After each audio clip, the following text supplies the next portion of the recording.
My name is Jim Feldman, and I'm the Chief Innovation Officer for Shift Happens. And today I have the privilege of interviewing Dan Cockerell. Dan, tell us a little bit about what you do, what your company does. Well, I was employed by the Walt Disney Company for 26 years and started my own consulting company about 10 months ago. And so I really focus on leadership and management consulting, keynotes. I've developed some leadership seminars. And at Disney, one of the big things we focus on is spectacular results and spectacular leadership. And you're expected to be able to do both well. And I take a lot of the tactics and strategies and behaviors and bring those to companies so they can learn how to really bring that world-class service to their organizations. So after being with Disney for 26 years. Yeah. Big change to become an entrepreneur? Huge change. I've learned more in 10 months than I've had the past 10 years. I think as I've learned is when you have less resources, you become very resourceful.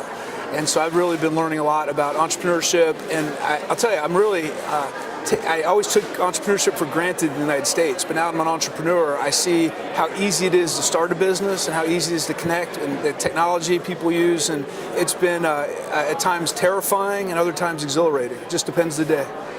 I've had the good fortune of working with Disney both on the California side for the TVs and movies and then on park side. And, you know, the Disney Institute is, of course, legendary, and Yes. some of the experiences are there. How have you taken what you learned at Disney and now apply it as a solo entrepreneur? Sure.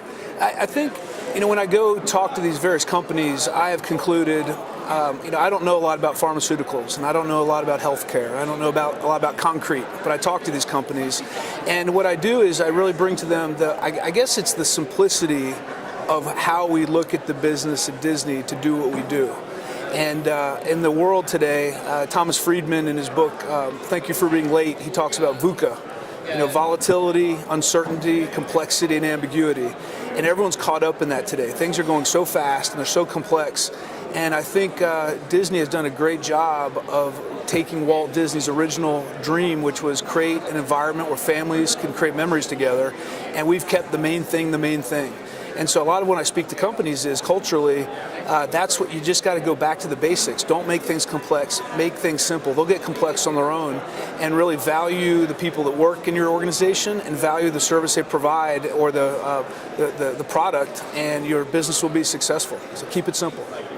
So from the standpoint of people coming to Disney to want to do business versus a solo entrepreneurship where you're now going out and trying to sell your products and services, how have you found that transition to be from you personally? Sure. Well, I've certainly leveraged, I think, my resume when I talk to people. I ran the Magic Kingdom for 3 years, which is our largest theme park. We do over 20 million guests a year. And so to be able to talk to people that not only am I a consultant, but I've done what they're doing. I've led 12,000 cast members. I worked every Christmas for 26 years. I worked every New Year's Eve. I know what it's like to be, as I call, in the vortex. And so now that I'm on the other side of that, I can really take a step back and talk to people about what I would have done differently or what I found, things that helped me get through that, staying balanced in my personal life and still delivering the company goals and how to form relationships with people and set clear expectations for behavior. So I'm able to certainly talk about the experience I have, and I use a lot of storytelling to make it relevant for people. And people can still go visit the park, so I get to talk to them about what they should see, then they get to go see if they see what I talked about. So after 26 years, what was that defining moment when you said, I'm going to cut the tether, and I'm going to throw myself into, I'm going to use your word, vortex? Yes. Of all this craziness of being an entrepreneur? Yeah, so my wife, a couple of years ago, one evening, we were having dinner, and she said, so what's next? And I knew she meant next with a big N and not a small N, but I pretended it was a small N. And I said, well, I think we're going to finish dinner, we're going to watch an episode of Breaking Bad, and we're going to go to bed at 8:30 like we always do so we can get up nice and early in the morning. And she said, you know what I mean. And our youngest son he graduated from high school this year, and she said, let's go on an adventure. We've been doing this for 26 years. It's time to do something new. And the risk is lower now because we got our kids out of the house. So only responsibility is the dog at this point. So it took me a year to make the decision. once you work for a company like Disney for 26 years, it is emotional, and you get connected. And you really don't know if you can do anything else. Really, you try to figure out if you're relevant or not.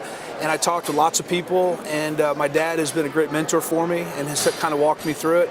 And so a year later, I gave my notice, and people thought I was crazy. And I left last May of 2018, and haven't looked back since then. So it's been a lot of fun. As my wife says, I feel like we're just getting out of college, except this time we have a little money in our pocket, and we're a lot smarter. As somebody once said, I'm rich enough to be able to pay for my mistakes. There you go. That's a great quote. I'll have to remember that. Feel free. Yeah. So one of the things that our organization talks about is thinking inside the box as opposed to outside the box.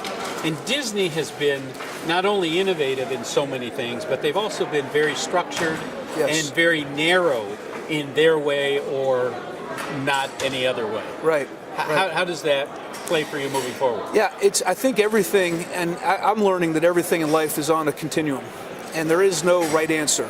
Everything is on a continuum from one end to the other.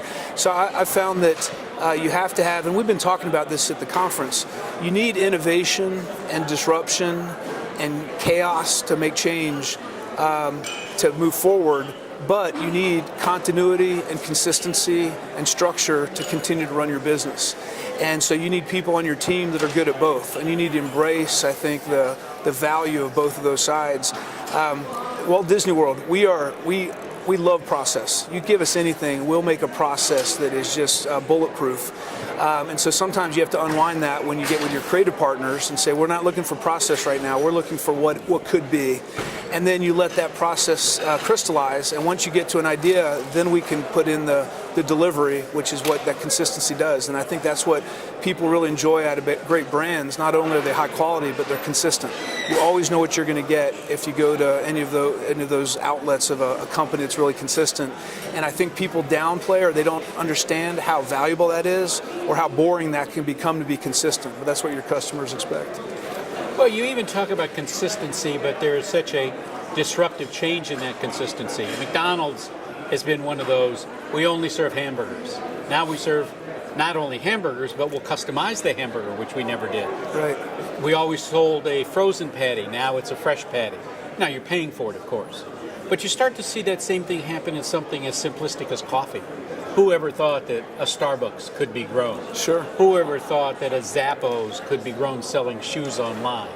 And so from your perspective, you have a wonderful history of coming to a client and saying, this is my DNA, and I'm bringing that to you. Are you focused in a particular niche or channel? Or are you using the leverage as hospitality and going after more hospitality, or are you going everywhere? I think there's two main things that I really get into when I talk to groups and I work with clients.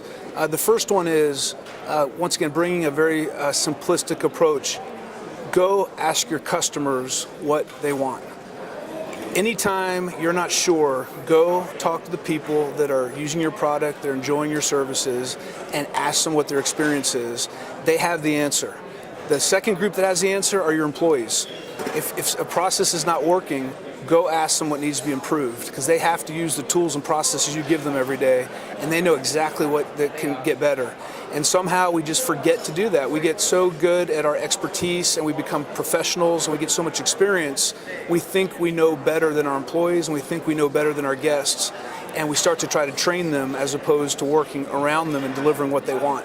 And it's a mindset you have to get into, and you get lost in the complexity of the business and you forget just to go back to the source of truth.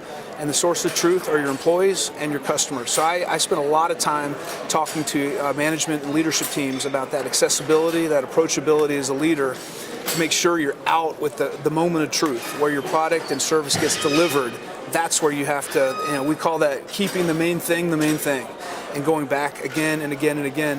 And then on the delivery side, like I said, I'm an operator. I love operating and I love putting processes together. And so I do a lot of work with teams. Now that you understand what you need to get done, how do you deliver that on a consistent, reliable way? And how do you do that with to get people excited about it? And how do you do it in a way that's going to you're going to be able to deliver that every single day? And so between the innovative, learning what to do and how to do it, those are the two main areas that I think I have some great expertise in, and I'm sharing as much as I can. or in such perfect alignment, I refer to that as going to the center of gravity. That once you're at the center of gravity, then the ripple effect will take care of itself. Absolutely. It's absolutely been a pleasure. Thank you so much for joining us today. Look forward to it. Thank you. Thank you for joining us. This is Jim Feldman. Thank you.